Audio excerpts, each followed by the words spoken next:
Assalamualaikum warahmatullahi wabarakatuh. Berjumpa lagi dengan saya. Gimana kabarnya teman-teman? Semoga teman-teman dalam kondisi yang sehat semakin membaik. Amin ya robbal alamin.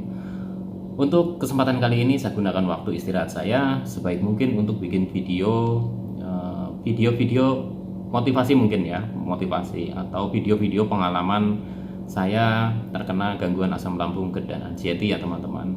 Dan judul kali ini adalah atau topiknya kali ini adalah saya menjawab pertanyaan dari teman-teman yang sudah ditanyakan di kolom komentar. Ini tidak semuanya ya, saya random saja yang kemungkinan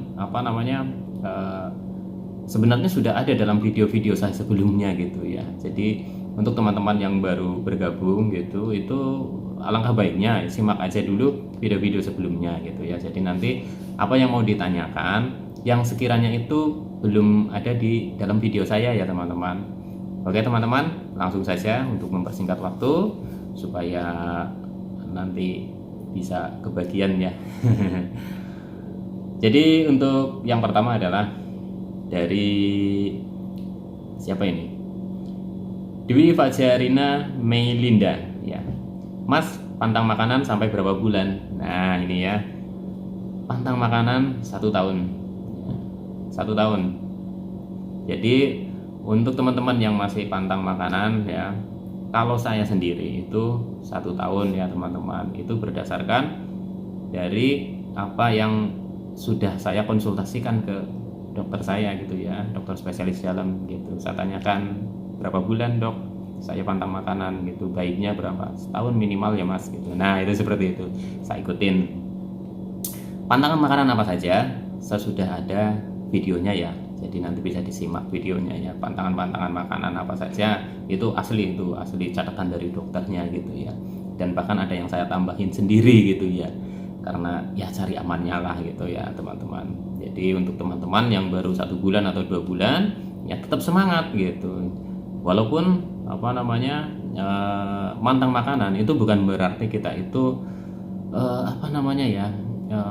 takut gitu ya, takut makan ini makan itu enggak sih menurut saya teman-teman. Hanya mungkin sebenarnya prosesnya saja gitu ya, prosesnya saja yang berbeda gitu. Kalau kita tadinya makan dengan bumbu-bumbu yang banyak ini itu dan sebagainya, mungkin ini lebih berkurang dan lebih simpel gitu ya, paling cuma garam, gula, nah itu seperti itu ya. Kalau sayur bening ya cuma pakai kencur, bawang putih atau bawang merah gitu ya, itu pakainya ya gula sama garam. Nah itu seperti itu, lebih simpel ya. Untuk ayam atau ikan juga sama gitu ya, direbus atau dikukus teman-teman, tapi ya tetap ada rasanya teman-teman, jangan tidak ada rasanya gitu ya, tetap ada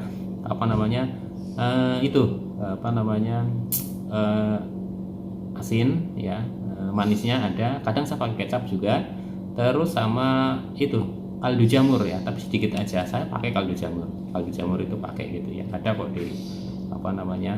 di toko-toko biasanya ada itu kaldu jamur gitu, tapi saya pakainya dikit karena itu kalau kebanyakan itu nanti tenggorokan itu serak ya gitu ya. Jadi kalau tanya berapa bulan, 1 tahun ya. Setelah 1 tahun itu pun saya masih terapkan 3P teman-teman ya. Jadi ini cukup ya untuk pertanyaan ini. Untuk berapa lama mantangnya, minimal 1 tahun, dan kalau dilanjutin dengan 3P ya, 3P maksudnya kalau mau masih dilanjutin ya itu juga nggak masalah, nggak apa-apa gitu ya. Dan ini efeknya itu akan berat badan kita itu turun ya, nggak usah takut, nggak usah khawatir gitu, yang penting kita ada tenaganya. Kan katanya kan lemas kalau mantang gitu ya, ya lemas itu ya karena mungkin asupan proteinnya itu masih kurang gitu ya, atau kurang minum manis juga gitu ya. Tapi pengalaman saya sih ya saya biasa saja gitu ya, biasa ya, memang adalah nggak biasa saja lah, maksudnya biasa dalam artian yang nggak yang lemes sekali gitu, nggak, kecuali dulu itu waktu masih parah-parahnya yang nggak bisa nggak bisa jalan gitu ya, masih merangkak gitulah gitu, itu ya lemes gitu ya. Tapi untuk yang sekarang sudah terbiasa jalanin 3P gitu ya biasa saja gitu. nggak kepingin ini itu, pingin makan bakso, mie ayam, terus martabak atau siomay atau batagor apa dan lain-lain, bubble, boba dan lain-lain, itu awal-awal memang tergoda gitu ya, gitu kok saya harus begini makannya gitu ya. Tapi teman-teman nggak usah khawatir ya, nanti kalau sudah terbiasa teman-teman akan biasa, dan nanti itu ya membaiklah teman-teman, insya Allah akan membaik gitu ya. Oke teman-teman, jadi nggak usah khawatir ya kalau berat badan turun, ya wajar. Karena apa? Karena banyak yang dipantang gitu ya. Tapi asupan protein itu jangan jangan dikurangin ya. Jadi intinya kita makan tetap gizi seimbang itu teman-teman ya. Terus yang kedua adalah apalagi nih dari Husni Januari ya, pertanyaannya adalah, Mas, apakah ketika kena asam lambung dulu sering kencing? Ya, nggak usah khawatir ya, saya juga begitu, gitu, sering kencing gitu ya, karena saya juga minumnya saya banyakin gitu ya, saya banyakin ya, efeknya sering kencing. Dan pada saat terkena gangguan asam lambung GERD dan anxiety ya, waktu masih parah-parahnya, ya memang seperti itu gitu ya. Saya pun dulu seperti itu, jadi sering kencing itu ya bertanya-tanya gitu ya, sempat cemas juga gitu, apakah ini ada komplikasi lain itu seperti itu. Tapi waktu itu saya ya juga sama sering kencing ya, jadi nggak usah dibikin panik ya. Jadi kalau teman-teman minumnya banyak ya otomatis akan sering kencing gitu ya teman-teman.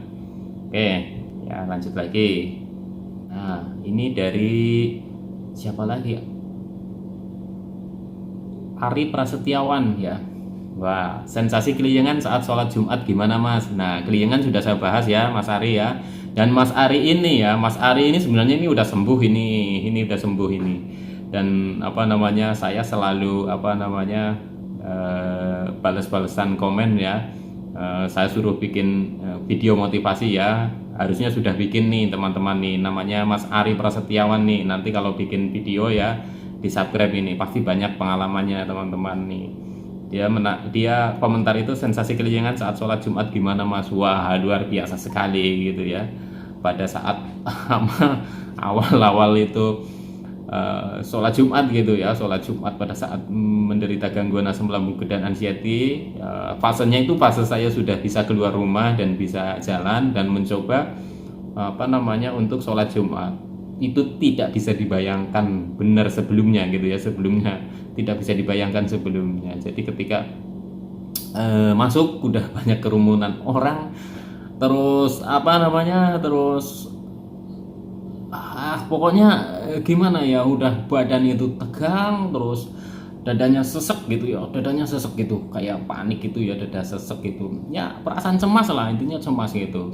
Dan itu bener-bener luar biasa sekali gitu ya. Pas pada saat sholat pun itu, saya jujur aja, saya nggak khusyuk sholatnya teman-teman. Karena apa? Pada saat berdiri aja udah pikirannya ayo cepet selesai, karena udah nggak karu-karuan sekali itu, udah dada sesek, udah kakinya itu tegang, itu gemeter, udah kayak mau ambruk aja gitu, udah kayak mau jatuh gitu ya teman-teman. Dan ini lucu sekali kalau ingat sekarang, itu lucu. Tapi untuk teman-teman yang sedang berusaha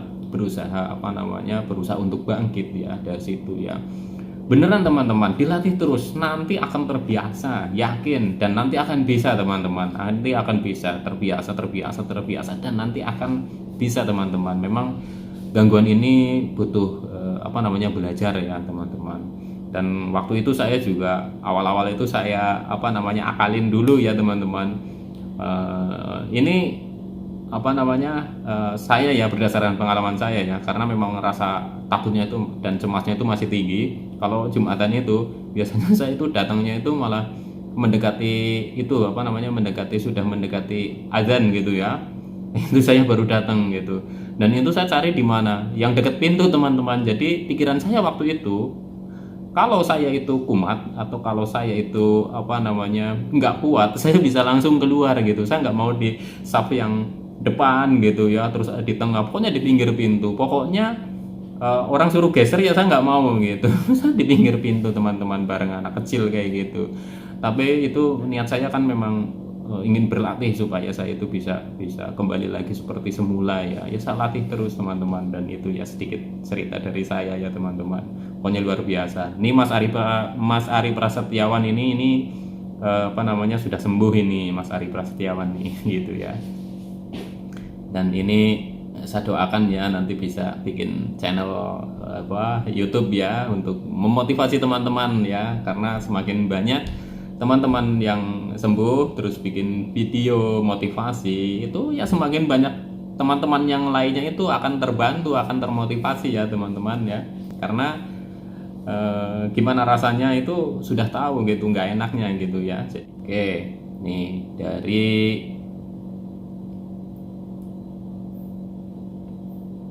Arsil Duta Prayoga ya. Assalamualaikum Kak, saya sensasi lama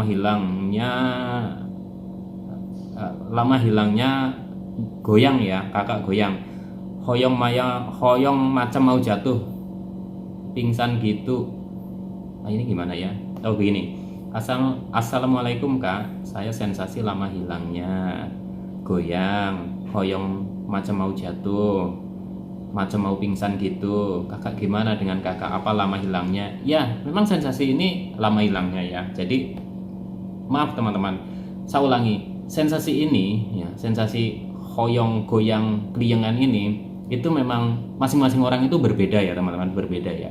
Ada yang sebentar ya, ada yang lama gitu ya, ada yang sedengan gitu ya. Tapi untuk saya itu memang lama, saya akui itu lama gitu ya. Ketika sensasi semuanya sudah hilang, saya itu lama gitu ya. Ini hoyong lah pokoknya nggak enak gitu, nggak nyaman itu ya, nggak nyaman sekali gitu ya. Dan ini juga sering bikin cemas gitu ya. Jadi sekali lagi, untuk sensasi yang ini itu masing-masing orang itu berbeda. Sebenarnya semua sensasi di masing-masing orang itu lamanya itu juga berbeda-beda ya. Contoh misalkan kayak tenggorokan mengganjal aja, bisa bisa di saya itu cuma 2 bulan, tapi di teman-teman yang lainnya cuma 1 bulan, atau bahkan ada yang lebih dari 3-4 bulan. Itu seperti itu teman-teman, ada yang seperti itu, memang berbeda-beda. Jadi untuk kesembuhan atau membaik dari gangguan asam lambung dan anxiety ini memang waktunya itu berbeda-beda ya. Jadi tetap semangat teman-teman, jangan berpatokannya yang lama gitu, patokannya yang sebentar gitu ya. Jadi nanti teman-teman punya semangat gitu, pahami gitu ya, belajari gitu ya, gangguan asam lambung seperti ini harus bagaimana gitu ya. Nanti lama-lama terbiasa teman-teman ya. Terus apalagi ini,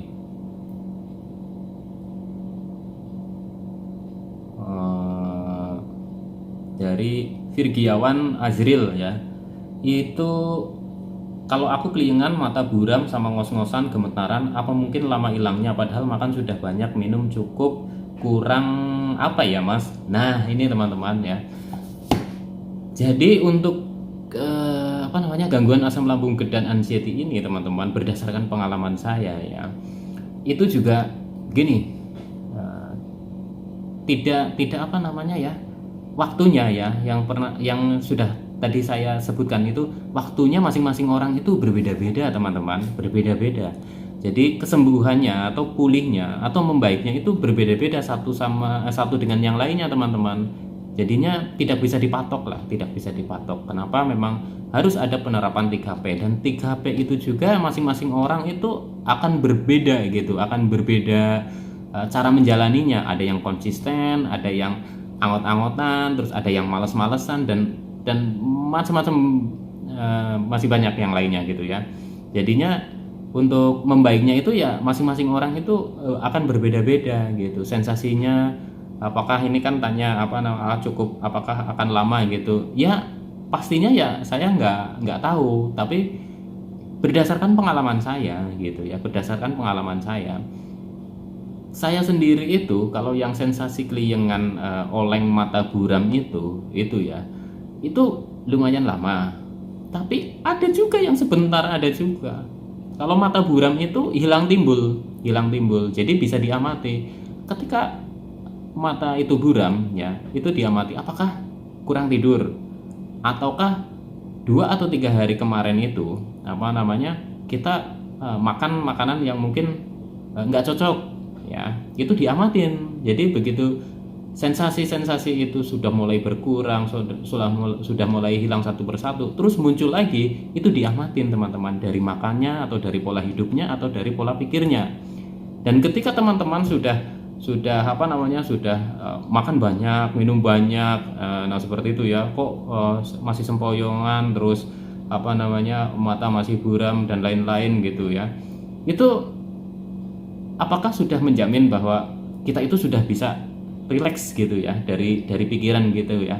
Karena pengalaman saya, ketika sensasi itu juga sudah hilang, banyak yang hilang, tapi untuk merilekskan pikiran itu butuh waktu teman-teman, butuh waktu untuk saya loh ya teman-teman. Kalau teman-teman bisa mengkondisikan apa namanya pikirannya gitu ya, pola pikirnya lebih maksudnya lebih bisa mengendalikan dari awal, malah justru bagus teman-teman, malah bisa cepat itu sembuhnya ya, bisa cepat sembuhnya beneran itu. Karena apa ya, karena pola pikir itu sangat pengaruh sekali teman-teman dalam kondisi gangguan asam lambung dan anxiety ini gitu ya.